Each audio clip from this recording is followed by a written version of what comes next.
My sister couldn't handle me buying my dream house, so she spray painted my walls with insults. I got her on security camera, posted the video online, and refused to take it down. Despite family pressure, I've been holding on to this story for a while, and honestly, it still gets under my skin every time I think about it. Family drama and all that nonsense, it's been my reality for as long as I can remember. I've got a younger sister, Jenna, who's 26. Now I'm 30. We don't get along, and honestly, I don't think we ever will. She's been the center of attention since day one, and I've always been the guy left standing on the sidelines. When we were kids, I didn't think anything was off at first.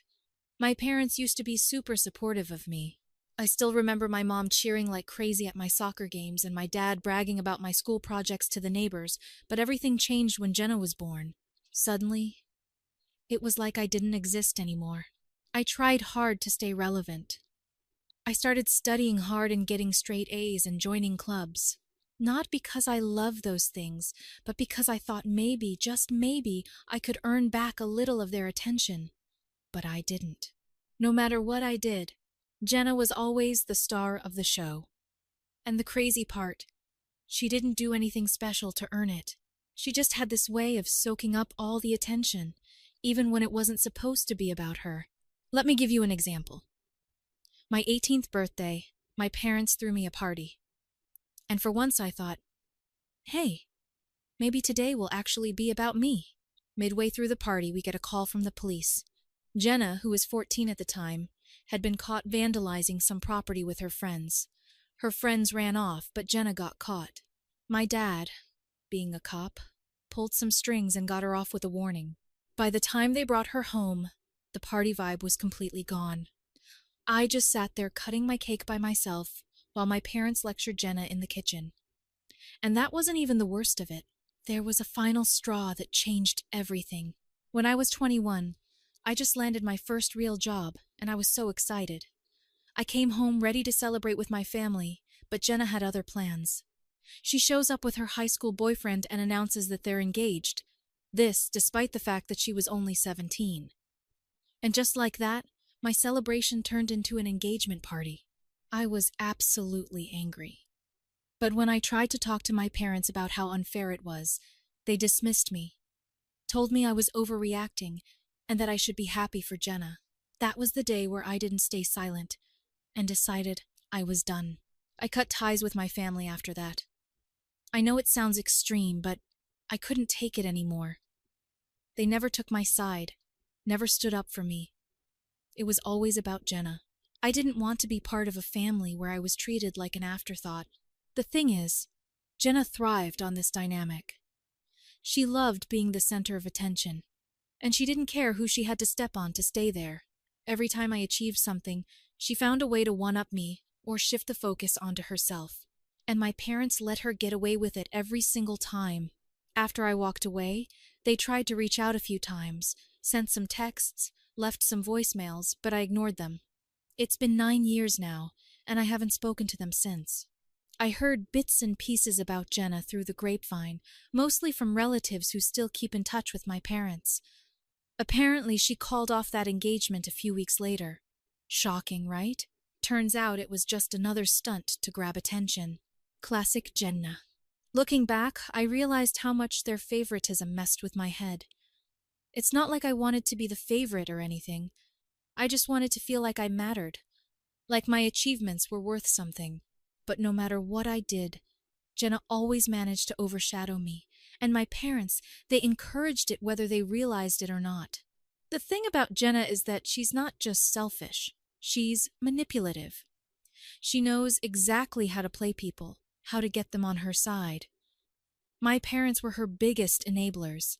Every time she screwed up, they were right there to clean up her mess. Meanwhile, I was left to fend for myself. It wasn't easy walking away from my family, but it was necessary. I needed to put some distance between us to focus on myself for once.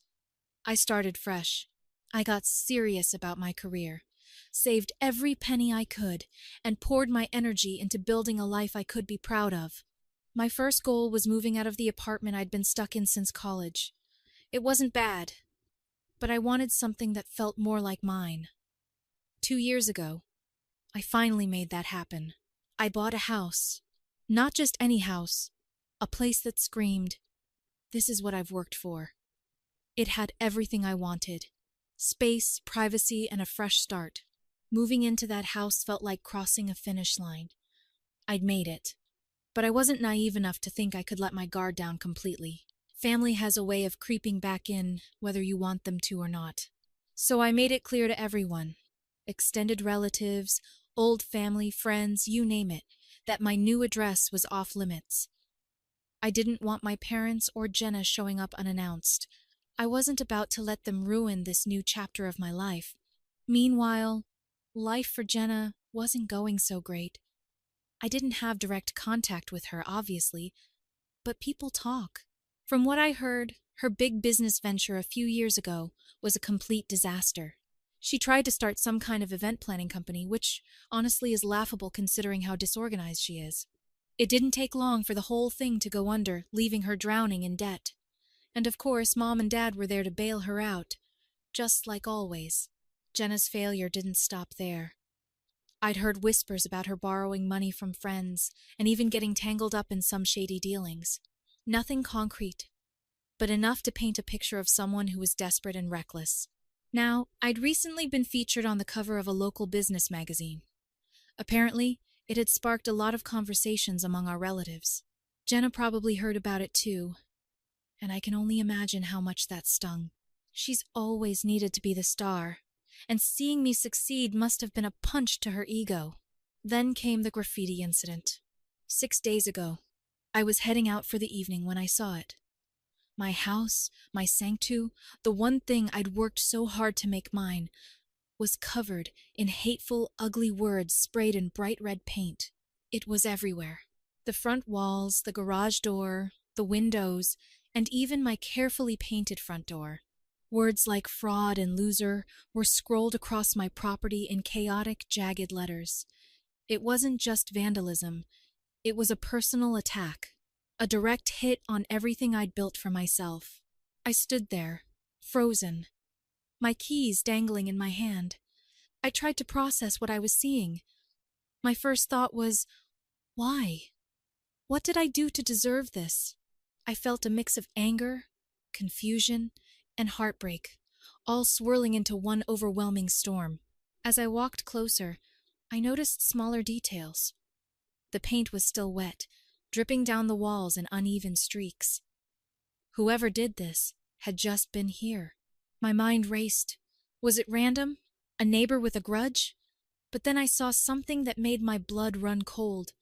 A faint trail of muddy footprints leading away from the scene toward the sidewalk. They were small, like a woman's shoes. Suddenly, the pieces clicked together. I stormed inside and went straight to the security cameras. I'd installed them for peace of mind, never really thinking I'd need them for something like this. My hands shook as I rewound the footage, desperate to know who had done this. And there she was, Jenna. She'd tried to disguise herself with a hoodie, but I'd recognize her anywhere. The way she moved, the little glance she threw over her shoulder, it was unmistakable. The cameras caught her face just enough to leave, no doubt. But that wasn't all. As I stared at the screen, I noticed something else. Her handwriting. The jagged, messy letters on the walls matched exactly with the notes she used to leave around the house when we were kids. She used to write me nasty messages and slip them under my door whenever we fought. It was like her calling card.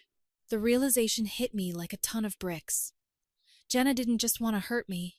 She wanted to make sure I knew it was her. At first, I didn't know what to do. My gut reaction was to call the cops. Vandalism is a crime, and she needed to face the consequences. But then I remembered who I was dealing with. Dad might be retired now, but he still had plenty of friends in the police department.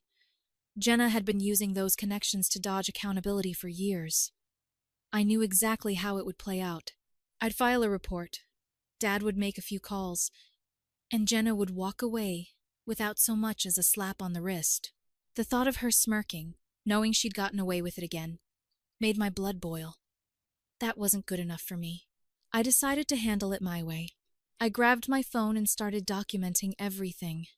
I took pictures of every hateful word, every streak of paint, and every inch of damage. I even recorded a video of myself standing in front of the graffiti, explaining what had happened. Then I pulled up the security footage and took screenshots of Jenna in action. My heart raced as I pieced it all together. But I didn't hesitate. I was done staying silent. That night, I posted everything online. I didn't name Jenna outright, but I didn't need to. Anyone who knew us, family, old friends, distant relatives, could easily connect the dots. The caption was simple. This is what happens when someone can't handle your success. Proof included. The response was immediate. The post blew up within hours, gaining likes, shares, and comments faster than I could keep up. People were furious on my behalf. Strangers I'd never met were calling Jenna out for her behavior, and friends were flooding my inbox with messages of support. Even relatives who'd stayed neutral for years started chiming in, expressing shock and disgust at what Jenna had done. For the first time in years, I felt like I had the upper hand. Jenna wasn't going to walk away from this without facing real consequences. And if my parents wanted to defend her, that was their choice, but they'd have to live with the fallout. I spent the rest of the night repainting the front door and scrubbing off the paint where I could. It wasn't just about fixing the damage. It was about reclaiming my space. By the time I was done, I was exhausted, but oddly satisfied. The graffiti was gone, but the post stayed up. This wasn't just about exposing Jenna. It was about standing up for myself.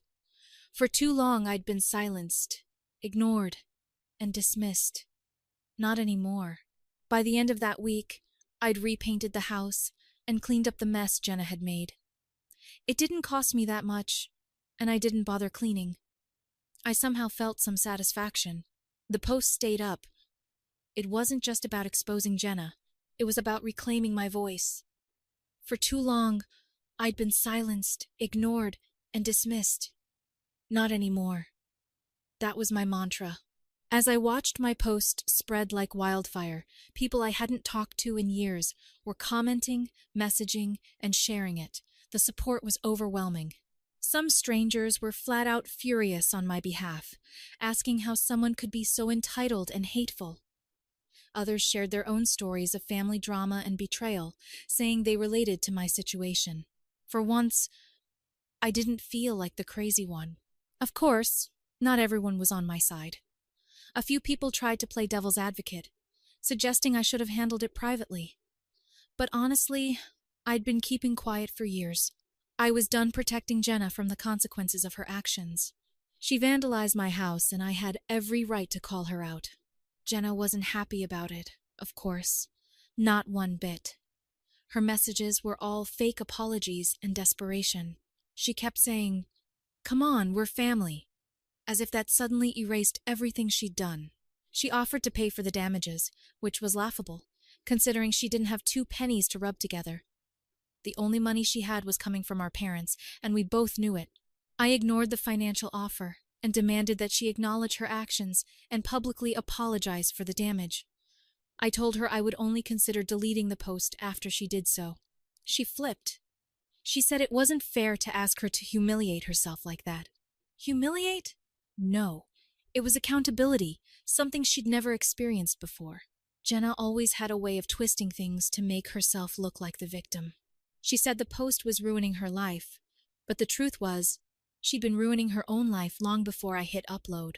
Then my parents jumped in, as expected. My dad called first, his voice tight with anger. He didn't even ask me how I was doing or why I'd posted it. He went straight to defending Jenna. "You need to take that post down. Do you realize what you've done to your sister's reputation?" He barked as if Jenna's reputation was my responsibility. I told him, Jenna should have thought about that before spray painting my house. Dad wasn't having it. He started throwing around phrases like family unity and we need to stick together. I could almost hear Mom coaching him in the background. They acted like I was tearing the family apart, ignoring the fact that Jenna had been doing that for years. I stayed calm and told Dad that if Jenna wanted the post down, she knew what to do. I wasn't budging. Later that day, Mom called. She tried a different tactic, hitting me with the guilt trip. She started crying, saying, "I never thought you'd do something like this. You're better than this." Better than what? Standing up for myself. She admitted they treated Jenna and me differently growing up, but then said, "We've tried so hard to fix things with you, and this is how you repay us." I couldn't believe what I was hearing. Fix things. They'd ignored me for years, excused Jenna's behavior, and now they were playing the victim. I told her that if she wanted to fix things, she could start by holding Jenna accountable. She kept sobbing, saying I was being unfair. I let her cry it out, but I didn't change my mind. The comments on the post kept rolling in, and eventually some of Jenna's old friends chimed in. They brought up things I didn't even know about. Girls' fights she'd started, scams she'd run, and other shady behavior. The more people talked, the clearer it became that Jenna's reputation wasn't something I'd ruined. She'd done that all on her own. At this point, Jenna was desperate. She sent me another message, this one angrier than the last. She accused me of being a wannabe martyr, said I was blowing things out of proportion, and even called me jealous. Jealous of what? Her debt?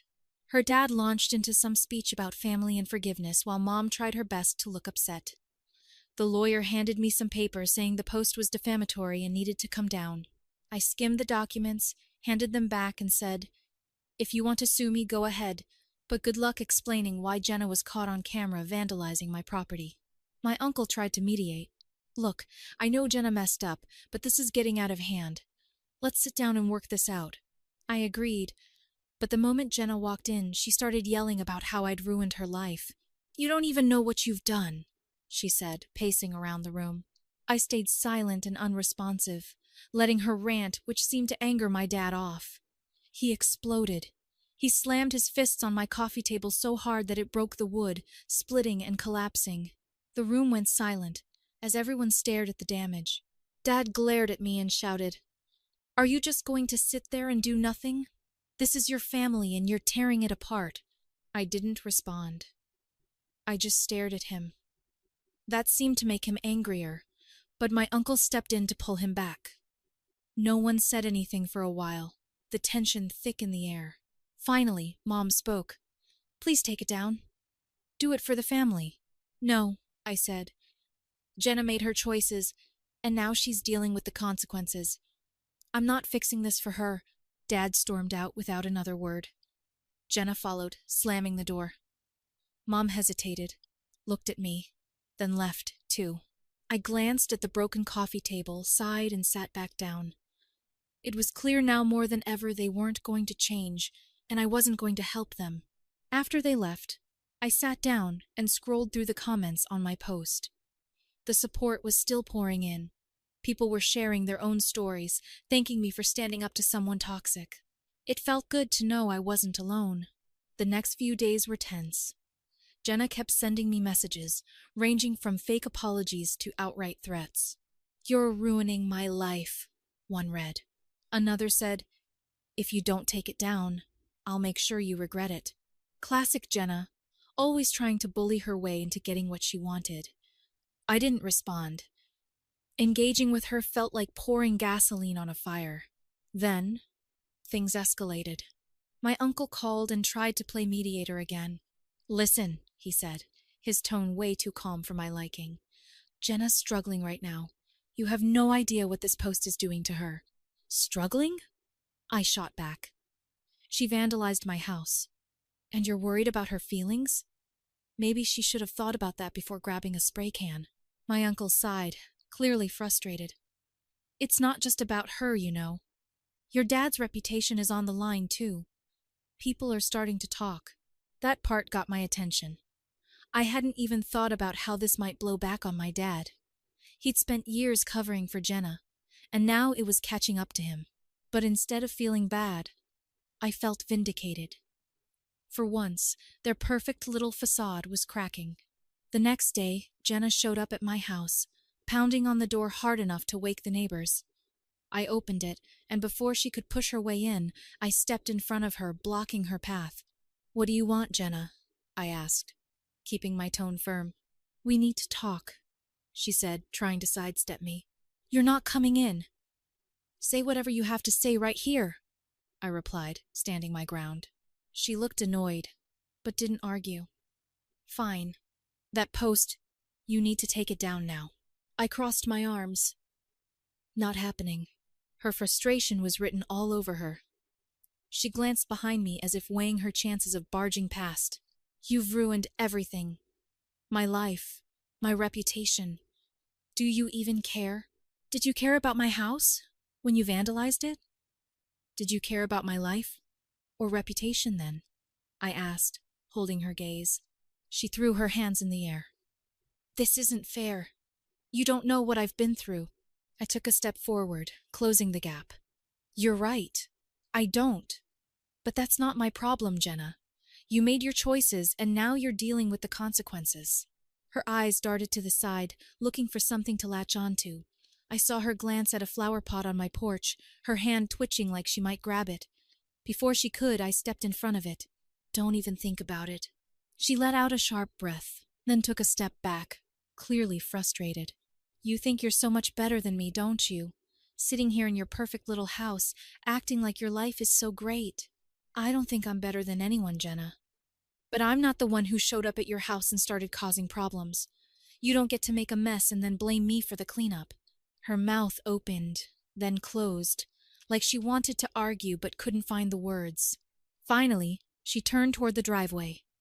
You'll regret this, she said over her shoulder before slamming the gate shut behind her. I stood there for a moment, watching her storm off. I wasn't angry, not anymore. I just felt tired. Jenna had spent years trying to pull me into her chaos, but this time I wasn't letting her. If she wanted to fix her life, that was on her. My job was to protect mine. Later that night, I got a call from my uncle. He sounded panicked. Jenna's talking about legal action, he said. She thinks if she sues you, you'll cave. Let her try, I said. She's got no case. That's what I told her. But she's not listening, my uncle replied. She's out of control, and your parents aren't helping. They're still trying to protect her. I sighed, feeling the weight of it all. That's their problem, not mine. I'm done cleaning up their messes. The showdown wasn't just between Jenna and me. It was me versus my entire family dynamic.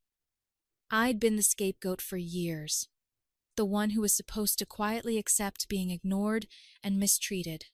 But now I had a voice, and I wasn't about to give it up. The next few days were quiet, almost too quiet. Jenna stopped messaging me, and my parents didn't show up again. I figured they were regrouping, trying to come up with a new plan, but I didn't care. If they surprised me with anything new, I'd post an update. Final update.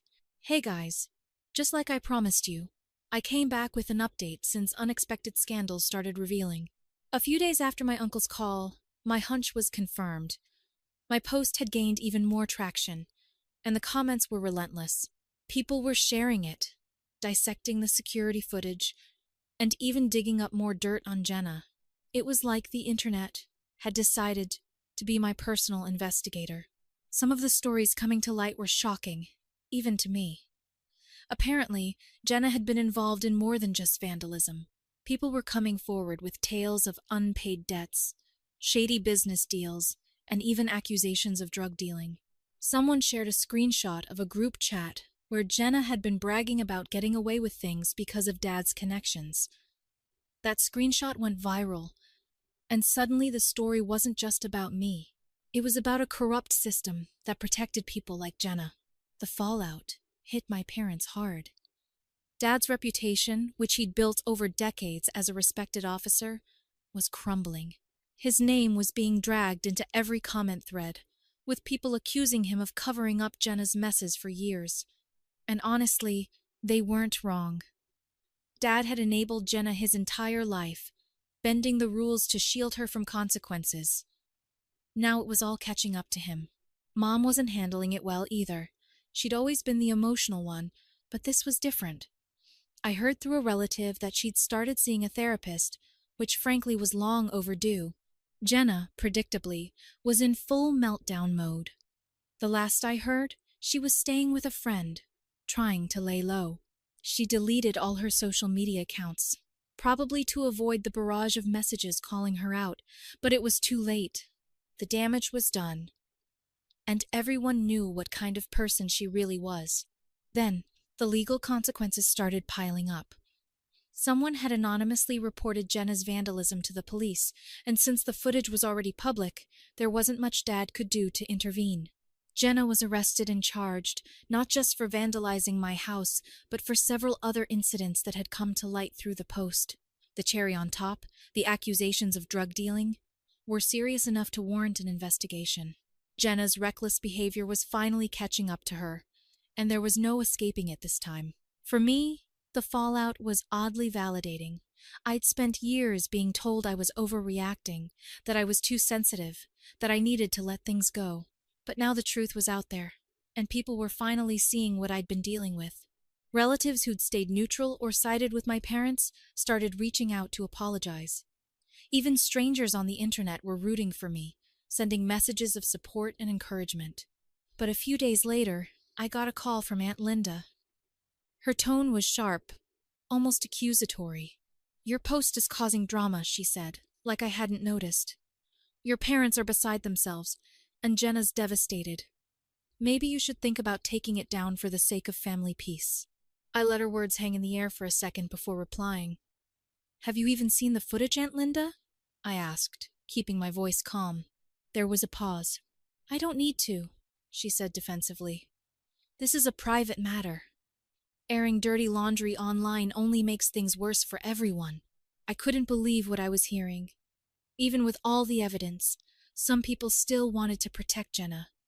It wasn't about right or wrong to them. It was about keeping the family's image intact. Well, maybe if Jenna thought about that before vandalizing my house, we wouldn't be having this conversation, I shot back. Linda sighed, clearly frustrated. "You're not helping, you know. Your parents are under so much stress, and this isn't going to fix anything." "And coddling Jenna will?" I asked, my patience wearing thin. "I'm not taking the post down, Linda. If you're more worried about appearances than what Jenna actually did, that's on you, but don't expect me to play along." She muttered something under her breath and hung up, leaving me shaking my head. It was wild to me that even after seeing the proof, some people still thought I was the problem, despite how others saw it. The real problem was that my parents still couldn't see the bigger picture. They kept blaming me for everything, insisting that if I'd just taken the post down, none of this would have happened. It was maddening. Jenna had made her own bed, and yet somehow I was the villain for refusing to clean up her mess, and since they chose their side, they had to deal with the consequences. The other night, I got a text from my uncle. "Your dad lost his job today," it read. I stared at the screen, unsure how to feel. Dad's involvement in covering up Jenna's antics had finally caught up to him, and the department had no choice but to let him go. Part of me felt sorry for him. He'd worked hard for that career, but another part knew this was the only way he'd ever learn. He'd spent years enabling Jenna, and now he was paying the price. Mom tried calling me that same night, but I didn't pick up. I wasn't ready to deal with her tears or her guilt trips. Instead, I sat on my couch, scrolling through the latest comments on the post. People were still sharing their own stories of dealing with toxic family members, and it was comforting to know I wasn't alone. For so long, I'd felt like the odd one out, like I was the problem. But now, I realized I wasn't. I was just the only one brave enough to stand up to Jenna and my parents. The next day, I got another message, this time from one of Jenna's old friends. They thanked me for exposing Jenna, saying they'd been taken advantage of by her for years. "It's about time someone called her out," the message read. That hit me hard. Jenna hadn't just hurt me. She'd hurt so many people, and my post had given them the courage to speak up. Eventually, Jenna's case went to court. She pleaded not guilty, of course, but the evidence was overwhelming. Between the security footage, the group chat screenshots, and the testimonies from people she'd wronged, there was no way she was getting out of this. The judge sentenced her to 4 years in prison with no chance of parole. It was a harsh sentence, but one she deserved. As for my parents, they'd gone quiet after the sentencing. I imagine they were embarrassed, maybe even angry, but there was no more denying the truth. Their golden child had turned into a disaster of their own making. Dad's career was over. Mom's emotional state was fragile at best, and their once perfect family image was shattered. It wasn't the outcome I'd hoped for when I first posted the footage, but I can't say I was surprised. Enabling someone like Jenna always comes with consequences. Meanwhile, I threw myself into my work. My business was thriving, and I wasn't about to let family drama derail that. But as much as I wanted to leave everything in the past, there were reminders I couldn't ignore. Relatives who'd stayed quiet during the height of the drama started reaching out, offering support and sharing their own grievances about Jenna and my parents. Some apologized for not speaking up sooner, while others just wanted to vent. It was validating but also exhausting. Everyone seemed to have a story about how Jenna had wronged them, or how my parents had let it happen. One day, I got a letter in the mail from Mom. It was long and handwritten, full of apologies for how things had turned out, for how she and Dad had treated me, and for not stepping in when Jenna's behavior got out of hand. But even as I read her words, I couldn't shake the feeling that something was missing. She didn't take responsibility for enabling Jenna. She didn't acknowledge the years of neglect I'd endured.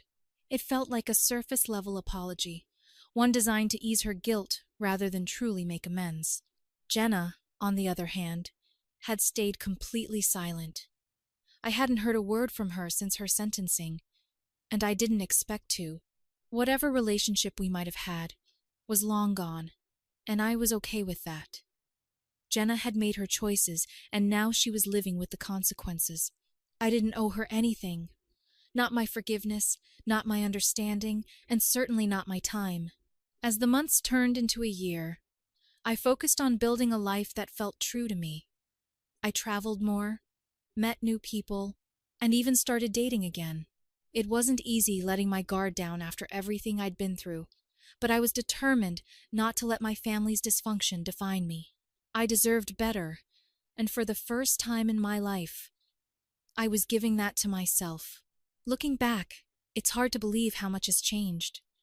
The person I was before all of this, the one who stayed quiet, who let Jenna and my parents walk all over him, feels like a stranger. I'm not that person anymore, and I'm proud of the growth I've achieved. It wasn't easy, and there were days when it felt like the weight of it all might crush me. But I made it through, and I came out stronger on the other side. The post that started it all is still up. Not because I need the validation or the attention, but because it's a reminder of how far I've come. It's a symbol of the moment I took control of my life and stood up for myself.